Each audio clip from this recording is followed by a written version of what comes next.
Hi, I'm going to be solving problem number 8 from the quiz review, which is solve the polynomial equation 3x to the second plus 11x plus 10 equal to 0. So the first thing that I want to check is I want to make sure that my polynomial is set equal to 0. So to solve the polynomial equation, I must have the polynomial equal to 0. And this is the case, right? I have my polynomial equal to 0. Once my polynomial is set equal to 0, the first thing that I want to try to do is factor. If I cannot factor, then I can use a quadratic equation. In this case, my hint tells me that it is able to factor. I can factor using the hard diamond and then set the factors equal to 0. So I don't need to do the quadratic equation. I can just factor and then set my factors equal to 0.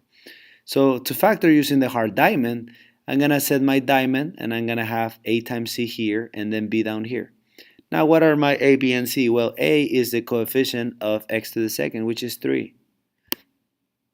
What is b? b is the coefficient of x to the first, which is 11. And c is just the coefficient of x to the 0, or just the number by itself, which is just 10. Now that I found a, b, and c, all I gotta do is plug them in here. So what is a times c? Well, a times c is 3 times 10, so this is 30. What is my b? Well, b is 11, so I'm just gonna write 11 here. Now, I'm gonna look for two numbers that multiply to 30 and add to 11. Those two numbers will be 6 and 5. 6 times 5 gives me 30. 6 plus 5 gives me 11. So now that I have this, if this was the easy diamond, I'm basically done, right? It will be x plus 6, x plus 5. But this is not the easy diamond, it's the hard diamond. So I have an extra step. So what I'm going to do is actually I'm going to rewrite this middle term. So I'm going to rewrite my equation, right? I had 3x to the second and then plus 11x. But instead of 11x, I'm going to use these two numbers. So I'm going to use 6, I'm going to use 5. So I'm going to have plus 6x plus, based on this number here, this 5, and I get 5x plus 10, right? Rewriting just this equation, the original equation, plus 10, if this lets me write, is being annoying, equals 0, and this was a plus. So all I had to do was rewrite this, right? So I had 3x to the second, this is here, I had a plus 10, and that's equal to 0. But what I did, I just rewrote 11x as plus 6x plus 5x, and 6 plus 5 gives me 11.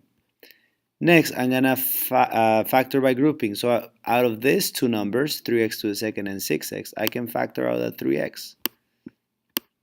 And then inside the parentheses, I want to write, okay, what gives me 3x to the second and 6x? So those two numbers will be 3x,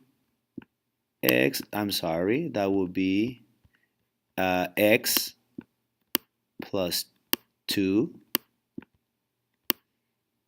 3x times x, 3x squared, 3x times 2 gives me 6x, and then I'm going to have plus, and I'm going to, for these two numbers, 5x and 10, I'm going to factor a 5, and inside I'm going to have x plus 2, because 5 times x gives me 5x, and then 5 times 2 gives me 10. I have 3 more steps and I'm done.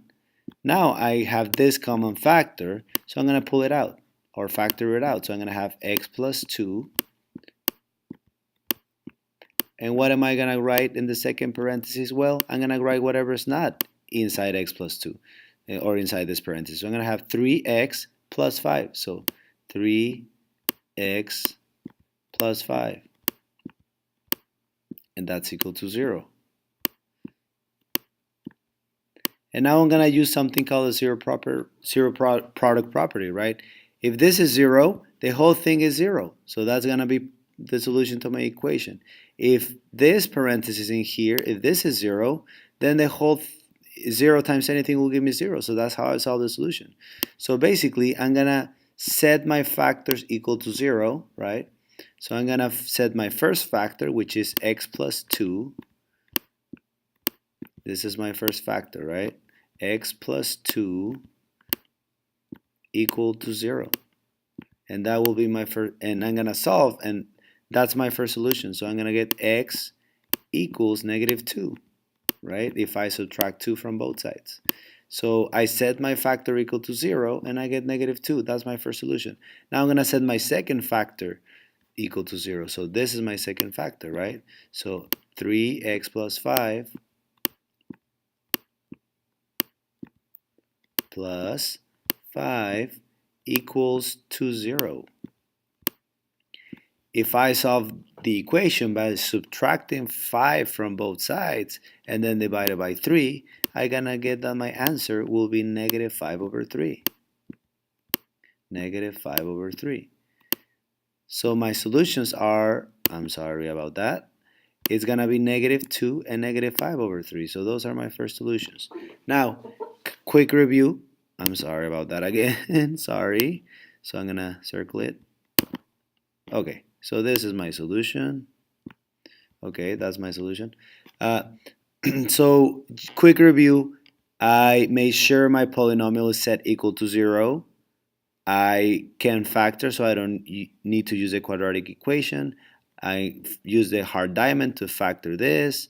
So once I factored my original equation or my original polynomial, and I factored it into this form, so x plus 2 times 3x plus 5 equals 0, all I gotta do is use the zero product property, and that means that I'm gonna set my factors equal to 0. So x plus 2 equals to 0, x equals negative 2.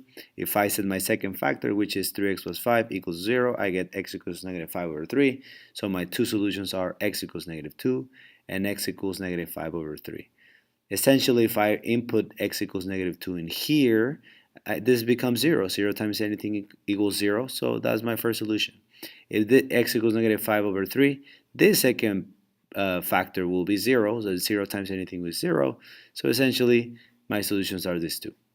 X equals negative 2 and x equals negative 5 over 3.